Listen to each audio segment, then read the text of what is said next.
Hello दोस्तों, नमस्कार। कंचन लतावती गीत में आप सभी दर्शकों का तहे दिल से हार्दिक स्वागत अभिनंदन करती हूँ। आप सभी के बीच में एक पति पत्नी का मज़ेदार हंसी मजाकिया चुटकुला गीत लेके आई हूँ। अगर मेरा वीडियो आप सबको अच्छा लगे तो प्लीज़ चैनल को सब्सक्राइब, लाइक, शेयर कीजिएगा और कमेंट करके ज़रूर बताइएगा कि हमारा वीडियो आप सबको कैसा लगा। तो आप सब अपना प्यार दुलार आशीर्वाद बनाए रखिएगा। आप सभी का बहुत बहुत धन्यवाद। तो चलिए सुनाती हूँ। ना सवई में पियवा मारा मातल हो, दरुआ पी के पागलाल। ना सवई में पियवा मारा मातल हो, दरुआ पी के पागलाल।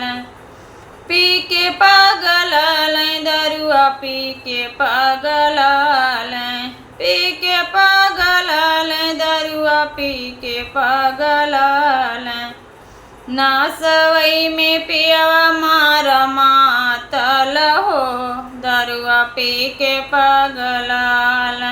ना सवई में पियवा मारा मातल हो, दरुआ पी के पागलाल।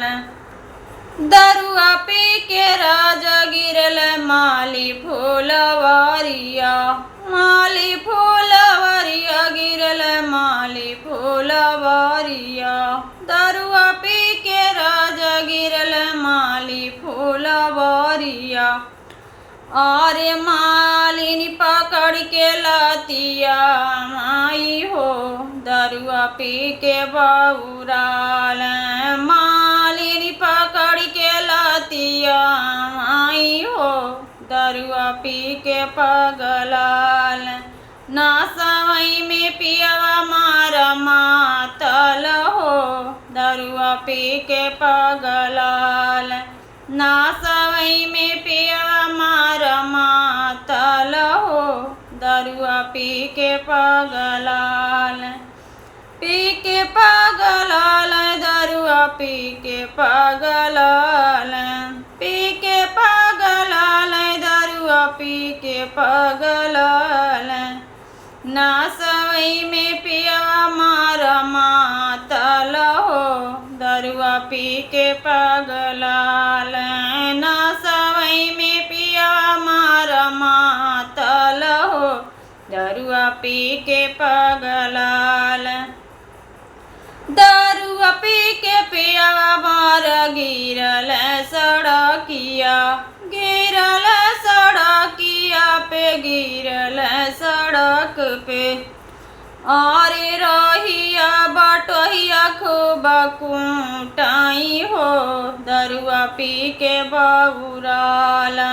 रहिया बटहिया खूब कुटाई हो, दरुआ पी के पगलाल। ना सवई में पियवा मारा मातल हो, दरुआ पी के पगलाल।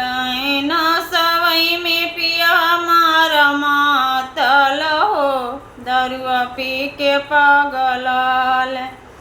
पी के पगलाल, पियवा पी के पगलाल।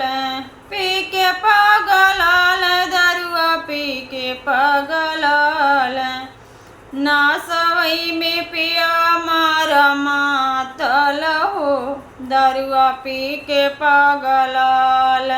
ना सवई में पियवा मारा मातल हो, दरुआ पी के पगलाल। दरुआ पी के राजा हो, कूद डरवरवा। कूद डरवरवा, राजा कूद डरवरवा। दरुआ ही पी के राजा कूद डरवरवा।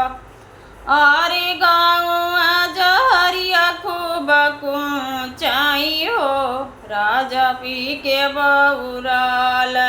गाँव जहरिया खूब कुचाई हो, दरुआ पी के बउराल। ना सवई में पियवा मारा मातल हो, दरुआ पी के पगलाल। पी के पगलाल, दरुआ पी के पगलाल। पी के पगलाल, दरुआ पी के पगलाल। ना सवई में पियवा मारा मातल हो, दरुआ पी के पागल ना सवई में पियवा मारा मातल हो, दरुआ पी के पागल।